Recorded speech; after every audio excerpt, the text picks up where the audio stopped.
இவர் வந்து தாக்கத்தை ஏற்படுத்தல அப்படின்ற ஒரு கதை வந்து தாக்கத்தை ஏற்படுத்துறதுனால இந்த கதையை நான் இப்ப பத்தி பேசலாம்னு நினைக்கிறேன். நான் 4 கதையுமே வாசிச்சேன்.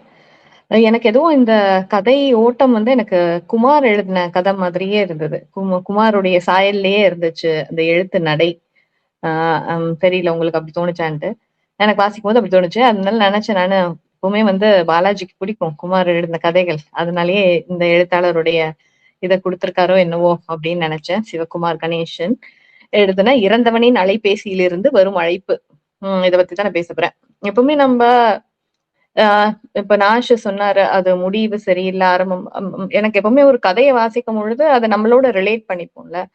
அப்ப யாராவது இறந்தவங்களோட அழைப்பு நமக்கு வந்தா எப்படி இருக்கும்?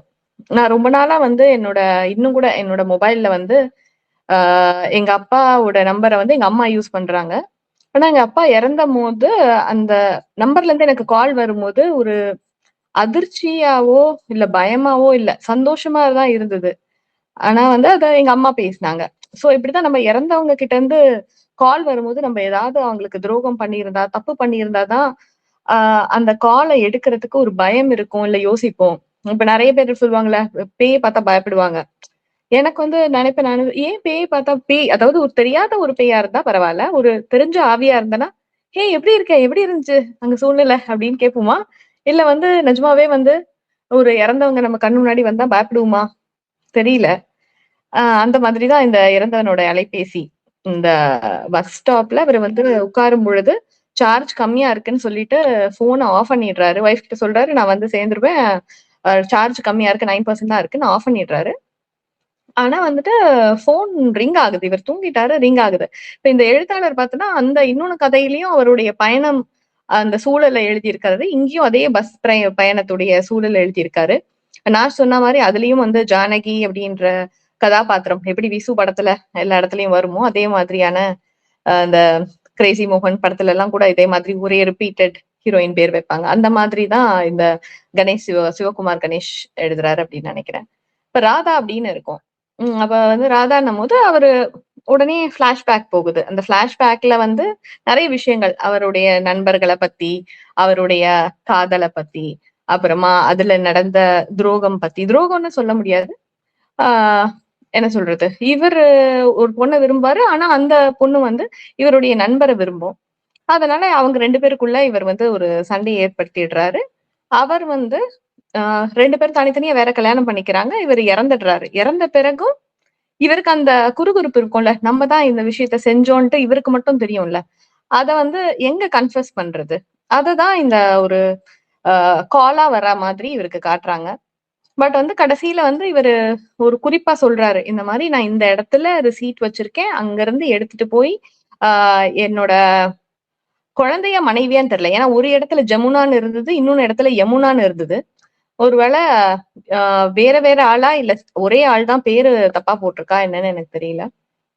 இந்த மாரி அவங்களுக்கு நான் ஒரு செயின் வாங்கியிருக்கேன். அந்த செயின கொண்டு போய் அவளுக்கு குடுத்துரு அப்படின்னு சொல்ற மாரி. அந்த செயின கொண்டு போய் அவர் குடுக்குற மாதிரி இருந்திருந்தா, இது வந்து ஒரு நிஜமாவே அது ஒரு விஷயம் நடந்துச்சு அப்படின்னு சொல்லலாம்.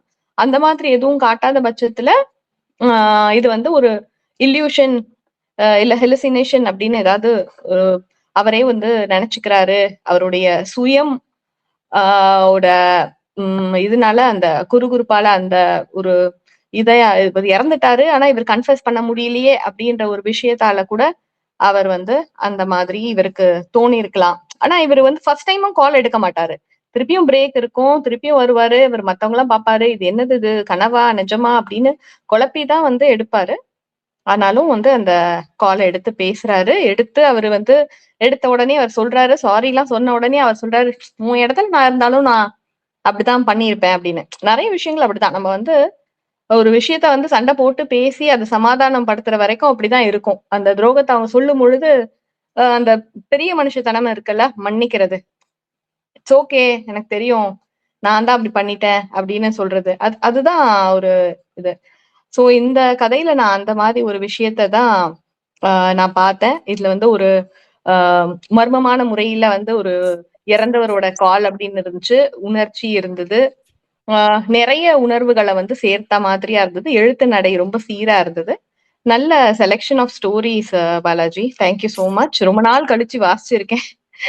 எப்பவுமே இப்பல்லாம் வந்து வார நியூஸ் வாசிக்கிறதுக்கே நேரம் கரெக்டா இருக்கு. அந்த இடைப்பட்ட நேரத்துல இப்படி ஒரு 4 கதைய வாசிக்க வச்சதுக்கு மிக்க நன்றி. கதைப்போமா? இப்படியாவது மாதம் மாதம் தொடரட்டும். நன்றி.